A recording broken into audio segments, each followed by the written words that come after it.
ব্রহ্মচারী স্বামী সিরিয়ালের ২৭তম পর্ব দেখার জন্য চ্যানেলটি সাবস্ক্রাইব করে ভিডিওতে লাইক দিয়ে সম্পূর্ণ ভিডিও দেখতে থাকুন। আমরা দেখব ঈশা আটা সহ মশলা চাপাতি সব নষ্ট করে ফেলে। তখন সূর্য জেঠিমা তা দেখে অবাক হয়ে যায় আর চিৎকার দেয়। সেই সময় সূর্যের বৌদি সেখানে আসে। এরপর জেঠিমা সূর্যের বৌদিকে সাথে নিয়ে হিসাব করতে লাগে। চা আটা মশলা সবকিছু ক্ষতি হয়েছে ৩৭০ টাকার। এরপর জেঠিমা রেগে ঈশাকে বলছে ৩৭০ টাকার ক্ষতি করেছিস তুই। তখন ঈশা বলছে আমি পারি না আটার ডো বানাতে। সেই সময় জেঠিমা বলছে তো কি করব, পুরো মাসের রেশন নষ্ট করে তোকে শেখাবো? হ্যাঁ। তখনই সূর্যের বৌদি বলছে আটার ডো বানাতে পারো না নাকি কিছুই করতে পারো না? তোমার বাড়ির লোক তোমাকে কিছু বানানো শেখায়নি নাকি? সেই সময় জেঠিমা বলছে শেখাবে কে, ওর মা তো প্রথমে ছেড়ে ভেগে গেছে আর তার উপর ওর বাপ তার নিজের মাথায় দায়িত্ব আমার উপর দিয়েছিল। ভালো হয়েছে ওর মা ভেগে গিয়েছিল, না হলে ওর এই কাজকর্ম দেখে ওর মা শরমে মরে যেত। তখন ঈশা কান্না করে বলছে তোমার যত রাগ করার আমার উপর করো, কিন্তু আমার মার বিষয় কিছু বলবে না প্লিজ। তখন জেঠিমা বলছে তো ভালো করে দেখে নে,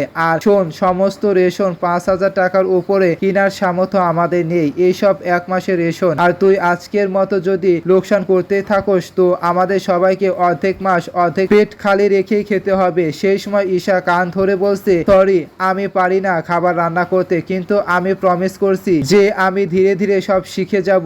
তুমি বলো, তুমি যেভাবে বলবে আমি সেভাবেই করব। তখন জেঠিমা বলছে তো সবার আগে তো লম্বা চুল বাঁধে আর তৈরি হয়ে যা গোল গোল রুটি বানানোর জন্য। অন্যদিকে কাভিয়া ঈশাদের বাড়িতে এসে আরবকে বলছে যে লোক হিম্মত রাখে তাদের জিত অবশ্য হয়। আপনি শুধু হিম্মত আর পেশেন্ট রাখুন, তারপর দেখুন আপনার পাও কত তাড়াতাড়ি ঠিক হয়ে যায়।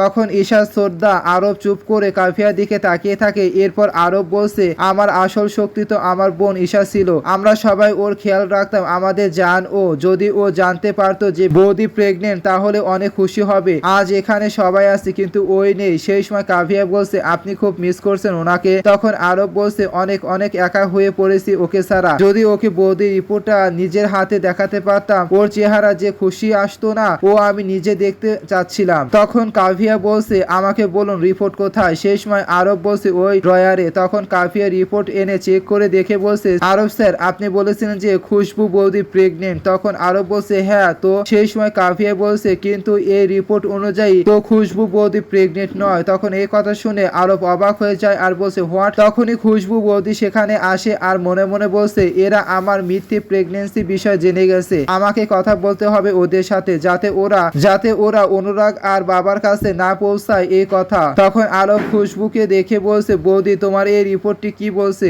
তখন গোলাপ সিং সেখানে আসে আর বলছে কিসের রিপোর্ট? সেই সময় ঈশার বৌদি খুশবু ঘাবড়ে যায়, ভয় পেয়ে যায় বাবাকে দেখে। তখন গোলাপ সিং বলছে কি হয়েছে বৌমা, তোমরা সবাই ঘাবড়ে আসো কেন? আর এটা কিসের রিপোর্ট বলো, দেখাও আমাকে। তখন খুশবু বৌদি ইশারায় কাভিয়াকে বারণ করছে দেখাতে। তখন কাভিয়া আরবের দিকে তাকায়। সেই সময় আরবও ইশারায় মানা করে। তখন কাভিয়া বলছে আসলে এই রিপোর্টটা আরব স্যারের ফিজিওথেরাপির জন্য চেক করিয়েছিলাম যাতে ওনার পাও তাড়াতাড়ি ঠিক হয়ে যায়। সেই সময় গোলাপ সিং বলছে ও যা করার করো, আমি জলদি আরবকে ওর পায়ে দাঁড়াতে দেখতে চাই। এরপর গোলাপ সিং চলে যায়। এদিকে সূর্যর জেঠিমা আটার ডো বানিয়ে ঈশাকে বলছে রুটি বানাও। তখন ঈশা কিছু আটার ডো নিয়ে রুটি বেলতে লাগে, হচ্ছে না, লেগে যাচ্ছে। তখন জেঠিমা বলছে কোথায় ফেসে গেলাম? আরে বোকা, আটা লাগা শুকনো তারপর বেল। তখন ঈশা শুকনো আটা দিয়ে রুটি বেলতে লাগে, হচ্ছে না। এদিকে সূর্য এসে পেছন থেকে সবটা দেখতে থাকে। সেই সময় জেঠিমা ঈশা চুলের মুঠি ধরে রেগে টান মারে আর রুটি ধরে বলছে এ কোন দেশে নকশা বানালি, এটা বানাতে বলছি। তখনই সূর্য মনে মনে বলছে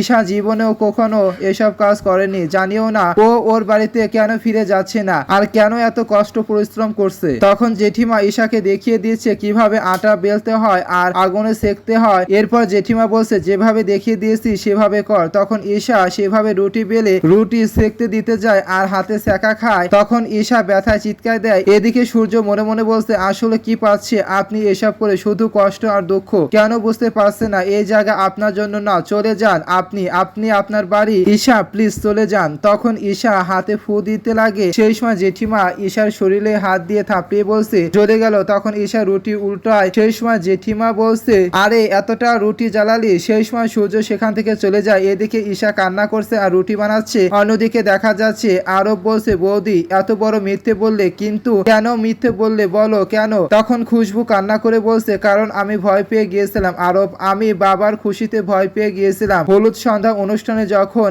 আমার শরীর খারাপ হয়ে গেল ঠাম্মি ভুল ভেবেছিল যে আমি প্রেগনেন্ট হয়ে গেছি, বলছি, কিন্তু আমি ভেবেছিলাম যে আমি ডক্টরের কাছে যাই, চেক আপ করি, রিপোর্ট নিয়ে আসি, কিন্তু ঠাম্মির ফেভারে একদমই ছিল না। এরপর আমি লুকিয়ে গিয়েছিলাম, আর যখন রিপোর্ট এলো তো ভাই আমি সবাইকে সব সত্যি বলতে চেয়েছিলাম, কিন্তু আমি সাহস পাইনি। আরো তুমি তো ভালো করে জানো বাবাকে, যখন বাবা নিজের মেয়ের সাথে এমনটা করতে পারে আর ওকে এত কষ্ট দিতে পারে, তো আমি তো ওনার বৌমা। আমি হাত জোর করে বলছি, আমি তোমাদের দুজনের কাছে হাত জোর করে বলছি, প্লিজ বাবাকে কিছু বলো না, কাউকে কিছু বলো না প্লিজ। সেই সময় আরব বলছে, বৌদি কিছু বলবো না আমরা। অন্যদিকে সূর্য ক্রাম বোর্ড খেলতে গিয়ে মন বসছে না, আর রেগে বলছে মাথা খারাপ হয়ে গেছে, ওনার আঘাত লেগেছে, এর জন্য জেদ করে দাঁড়িয়ে আছে যে এখানেই থাকবে। অন্যদিকে বাবুজি বারবার কল করে জিজ্ঞাসা করছে কখন পাঠাচ্ছে ওনাকে, আর জেঠিমা হাত ধুয়ে পিছে পড়ে আছে। আমি কিছুই বুঝতে পারছি না, আমার মাথাটা একদম খারাপ হয়ে যাচ্ছে। তখন সূর্যর মহল্লার ছোট ভাই সূর্যর কাছে এসে বলছে, ও হো, আমাদের সূর্য দাদার না অনেক কষ্ট হচ্ছে আর ব্যথাও করছে অনেক,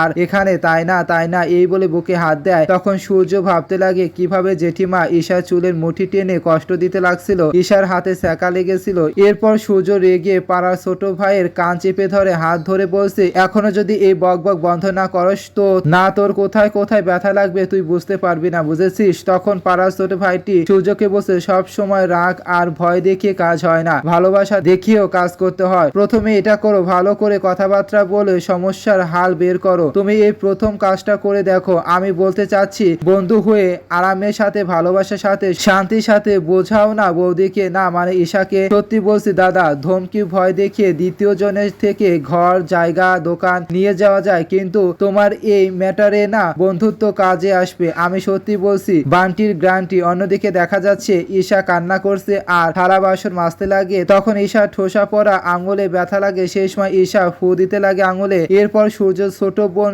এসে ঈশাকে পোড়া রুটি দিয়ে বলছে, রান্নাঘরে সব পরিষ্কার করার পর, সব কাজ সম্পূর্ণ করার পর তোমার এই হাতের পাপড়ের মতো পোড়া রুটি খেয়ে নিও, গুড নাইট, এই বলে চলে যায়। এরপর ঈশা হাত ধুয়ে সেই পুরো রুটির প্লেট নিয়ে সোফায় বসে খেতে লাগে। তখনই সূর্য এসে ফিসফিস করে ঈশাকে বলছে, চলুন আসুন। সেই সময় ঈশা বলছে, কোথায়? তখন সূর্য বলছে, আরে গেলে তো জানতে পারবেন না, চলুন। তখন ঈশা বলছে, কিন্তু আন্টি আর রান্নাঘরে অনেক কাজ আছে। সেই সময় সূর্য বলছে, আরে কাজ তো এসেও করতে পারবেন তাই না, এখন আমি যা বলছি ওটা চুপচাপ করুন, আসুন। সেই সময় ঈশা বলছে, আন্টি যদি দেখে যে রান্নাঘরে এইসব অপরিষ্কার ভাবে পড়ে আছে তো? তখন সূর্য বলছে, তো আপনি যাবেন না? তখন ঈশা বলছে, না। সেই সময় সূর্য বলছে, ভেবে দেখুন না? তখন ঈশা বলছে, ভেবে দেখেছি। সেই সময় সূর্য বলছে, একদম? সেই সময় ঈশা বলছে, হ্যাঁ একদম। তখনই সূর্য রান্নাঘর থেকে পাতিল ধরা চিমটা এনে ঈশা চুরির সাথে চিমটা লাগিয়ে টেনে নিয়ে যেতে যায়। তখন ঈশা চিৎকার দিয়ে বলছে, আরে। সেই সময় সূর্য ঈশাকে চুপ করতে বলে। এরপর সূর্য ঈশাকে নিয়ে যাওয়ার সময় রিমোট পড়ে যেতে যায়। তখন সূর্য রিমোটটা ধরে রাখে আর পাশে উকি মেরে দেখে জেঠিমা ঘুমাচ্ছে। এরপর সূর্য ঈশাকে নিয়ে একটা পাস্তার দোকানে নিয়ে আসে।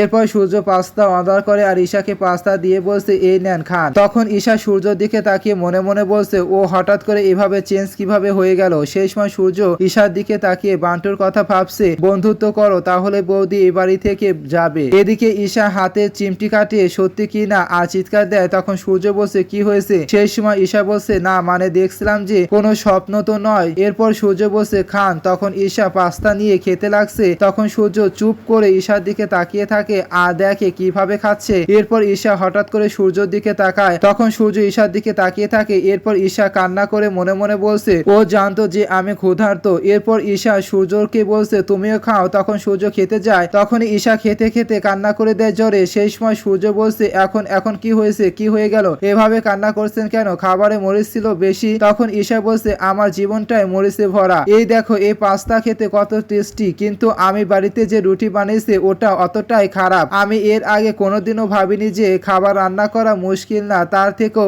অনেক বেশি মুশকিল হবে। আন্টি তো শুধু আমাকে রুটি বানাতে বলেছিল, তাও আমি ভালো করে বানাতে পারিনি, কিন্তু দেখবে একদিন সত্যি আমি বাড়িতে সব থেকে বেস্ট রুটি বানাবো একদম, এই বলে কান্না করছে আর পাস্তা খাচ্ছে। এদিকে সূর্য ঈশার এই কথা শুনে হা হয়ে ঈশার দিকে তাকিয়ে ভাবতে লাগে, ঈশা বলেছিল IAS এর মানে জানো তুমি? কারো স্বপ্ন ভাঙছো তুমি? জানো তুমি রাতের মেহনত কি হয়, স্বপ্নের অধিকার কি হয়? এরপর সূর্য মনে মনে বলছে, ওনার তো লাইফের স্বপ্ন চেঞ্জ হয়ে গেছে, মনে হচ্ছে লাইফের সব থেকে বড় ইচ্ছা রুটি বানানোই রয়েছে ওনার জন্য। বান্টি ঠিকই বলেছিল, আমি ওনার বন্ধু হয়ে ওনাকে বোঝাতে হবে এসব ওনার জন্য সম্ভব নয়, এখান থেকে চলে যান। এরপর দেখা যায় একটা পোকা ঈশার কাছে আসতে লাগে। তখন সূর্য নখ দিয়ে সে পোকা পোকা সরিয়ে ফেলতে লাগে। সেই সময় ঈশা তা দেখে সূর্যর দিকে তাকিয়ে থাকে। এরপর সূর্য বলছে, খাওয়ার সময় শুধু খাওয়ার বিষয় ভাবতে হয়, বাকি সবকিছু ভুলে যান, বুঝেছেন? এই নিন খান। এই বলে সূর্য নিজের খাবার দেয়। তখন ঈশা বলছে, না তুমি খাও। সেই সময় সূর্য বলছে, না মানে ওই আপনি যে রুটি বানিয়েছিলেন না, ওটা খাওয়ার পর খাওয়ার ইচ্ছা একদমই নেই। তখন ঈশা সূর্যের পাস্তা নিয়ে খেতে লাগে। সেই সময় সেই পোকা আবারও ঈশার কাছে আসতে লাগে। তখন সূর্য সেই পোকা আবারও ফেলে দিচ্ছে। তখন ঈশা সূর্যের দিকে তাকিয়ে থাকে আর মনে মনে বলছে, যদিও তুমি গুন্ডা কিন্তু মনুষ্যত্ব এখনো বেঁচে আছে। জানি আমি অনেক মুশকিল ভরা রাস্তা বেছে নিয়েছি, কিন্তু এই সফরে যদি আমরা বন্ধু হয়ে যাই তো একদিন সব ঠিক হতে পারে। এই বলে ঈশা সূর্যর দিকে তাকিয়ে মুচকি হাসতে লাগে। তো বন্ধুরা, ঈশা আর সূর্য কি সত্যি বন্ধু হবে? কি মনে হয় কমেন্টে জানিয়ে দিবেন।